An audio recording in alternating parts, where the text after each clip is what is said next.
All right, guys, welcome back to another episode of our 85th Batman anniversary celebration. This time we are taking a look at McFarlane's DC Multiverse, George Clooney Batman from Batman and Robin. Of course, this is another film directed by Joel Schumacher, taking a lighter look. We've got that controversial costume with the bat nipples. So, will be interesting to take a look at this figure. Of course, George Clooney, famous for Facts of Life. Of course, I kid. Famous for ER, all kinds of movies. This is one of his bigger, earlier roles. First time cast in a major action film, which really upped his notoriety much beyond his starring role in ER and made him the A-lister Hollywood that he became. And so it is, again, a crucial figure in this line of McFarlane movie Batmans. And so I'm excited to get into this one. So let's stop talking about it. Let's open that toy. All right, we're moving into 1997 and Batman and Robin starring ER's George Clooney. Or maybe better yet, known from Attack of the Killer Tomatoes 2, or what was the show with Tootie? Anyway, of course, he joined later seasons of Mrs. Garrett's. I can't remember the name of the show, but of course I could tell you all the characters and everything. But George Clooney, of course, appeared on there in the later episodes. So quite the transition, right? Going from Attack of the Killer Tomatoes 2 to Mrs. Garrett's spin-off series from Different Strokes on to ER, and now making his way to Joel Schumacher's Batman and Robin. Of course, this is the second movie from Joel Schumacher. It's the last in this, what we consider the Tim Burton era of Batman. Of course, Tim Burton has now left entirely the franchise. He produced Batman Forever, directed Batman and Batman Returns, and now we see him depart completely. Joel Schumacher's vision was quite a bit different than Tim Burton's. Tim Burton wanted that darker image, and Joel Schumacher wanted a lighter, more comic booky aesthetic. And so it's no surprise that they butted heads and split ways. Of course, as we move into this movie and DC doing what they do, starts throwing all kinds of characters into these movies, making it very hard to develop any kind of character enough to make them iconic. Something that Marvel perfected, but DC still hasn't seemed to get a grasp of. We, of course, have Arnold Schwarzenegger as Mr. Freeze, George Clooney as Batman, Chris O'Donnell returns as Robin, Uma Thurman as Poison Ivy, Alicia Silverstone makes her debut as Batgirl, and a whole host of other fun adventures awaits. And so, again, we're in 1997 now, and filling out this movie Batman collection, and really looking good. This McFarlane figure, again, is another collectible, pieces of Mr. Freeze. Again, we are not building those figures, so we are just collecting here the movie Batmans. You can see there doesn't seem to be any accessories for Batman. We got the legs, we got the ice for Mr. Freeze, but no other accessories. As we flip around on the back, we've got Mr. Freeze pictured for that collectible figure. Of course, we have the cross cell with Alicia Silverstone, Uma Thurman, and Chris O'Donnell, and Batman. So there's the side. This one's a little unique. Batman and Robin, we've got this nice red packaging as opposed to the standard black and white that you see on most of the McFarlane figures. So let's do what we do. Let's get this thing open, shall we? All right, here is George Clooney's Batman free from his plastic tomb.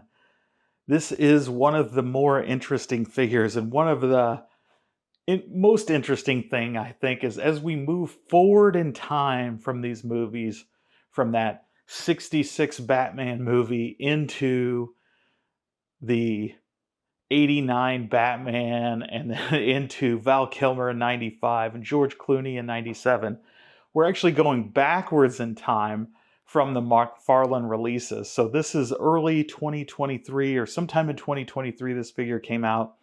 And we've gone from having these beautiful soft goods capes with the wire lining to just soft good capes to now rubber capes that have no posability whatsoever. So as you can see here, this is a big rubber cape. It is molded. And so you can't really do anything but pose him with the cape like it is. Obviously you can change his arms and legs and stuff, but the cape is not moving at all. He comes with clenched fist hands, so no accessories, no other hands. So you're not going to have George here holding anything. I will say the coloring on this is actually really good. It probably appears to you as though it is black, but you can really tell it is a very, very dark navy, which does match what was used so that you could get those blue highlights off the outfit. So I do like that. The cape itself seems to be molded in a slightly darker color along with the boots and the gloves, but it is right on in what we would expect. And of course, I don't know if you can tell, but we'll zoom this up a little bit. Complete with bat nipples, right? This costume was controversial because they decided to put nipples on Batman.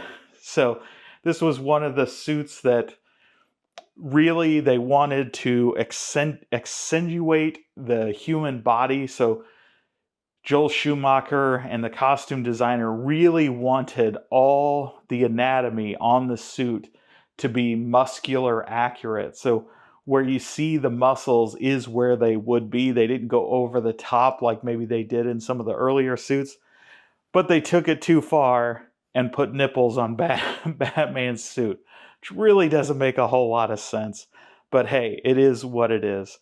And so once again, we see this figure with lots of articulation. Got those butterfly hinges, the joints to move up and down on the shoulder, rotate. That arm can rotate. We've got the double hinged elbows here. Of course, those hands can move up and down and rotate. Head movement seems a little better here. You can get a little more up and down, left and right. Still not a whole lot. And of course, he's got some of the longest ears on this cowl of any of the Batmen. Again, the rubber undies, so that really helps. Again, we can get that leg. We can almost get him sitting down. We still have the torso and the waist. Again, good range of motion on this one. Double hinged knees, just like the other figures. Same drawbacks on the legs. We don't have any of those rotations except down here on the ankle. Would be nice to have it on the calf and up on the thigh. But hey, it is what it is. We've, of course, got our one, I guess, accessory you could say is the display stand that comes with all of these. We can get him posed here in that, on the hips. Really don't know why they insist on having pigeon toes on these things. Must be how they sit in the package or something. Always makes that left leg more pigeon-toed. But let's see, given the limited nature of the cape, let's see if we can just get this guy in some additional poses that might be interesting for display purposes.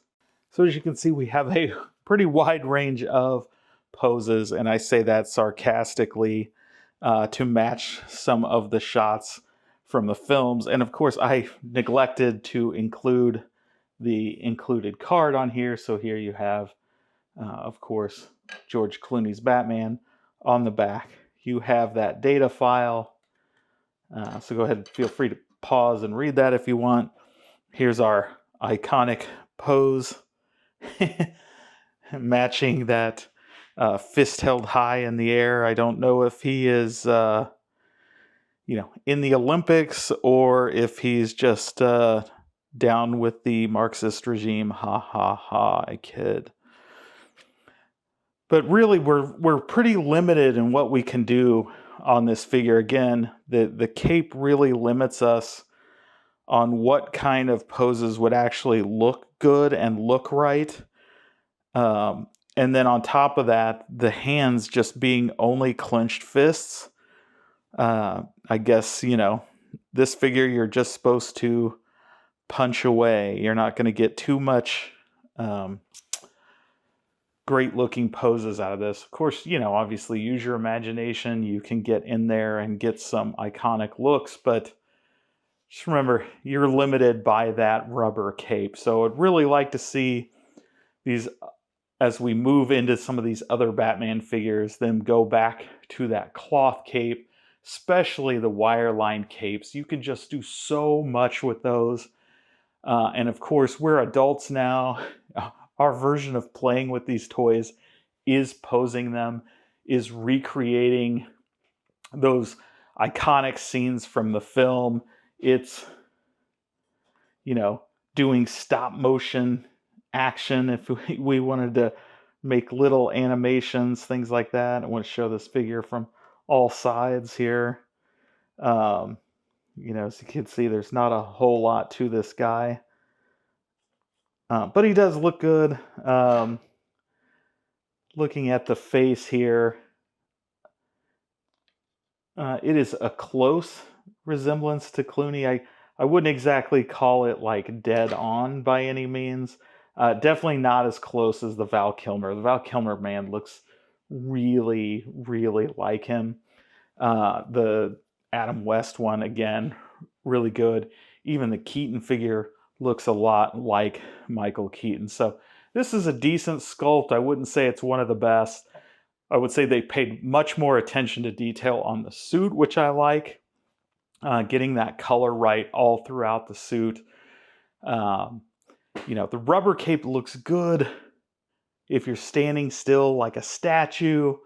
But again, we want those action poses. So glad to have this one, of course, as we're filling out the movie Batman figure line. So it's a must if you're doing that. If you're not the biggest fan of this movie, which I am not, I would not have picked up this figure because it just lacks some of the modern niceties that we like to have. It's like close. I would say it's like a B, maybe a B minus. Because of the lack of accessories, the lack of hands, that rubber cape is really just not where we need to be in today's figures.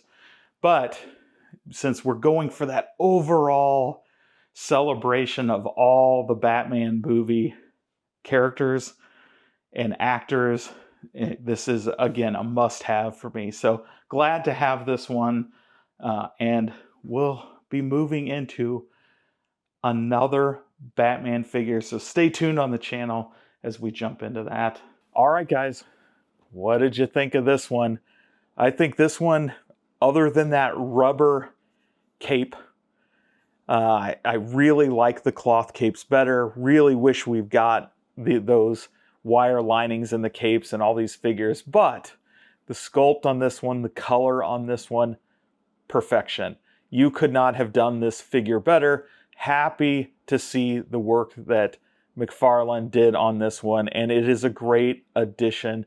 So we've taken a look now at Adam West, Michael Keaton, Val Kilmer, and now George Clooney. So it is time we up our game. We are going to dive into the Dark Knight trilogy. Of course, Christopher Nolan, epic film, and it is an amazing figure. So look for that one in about 50 minutes. And until then, thanks for subscribing and have fun.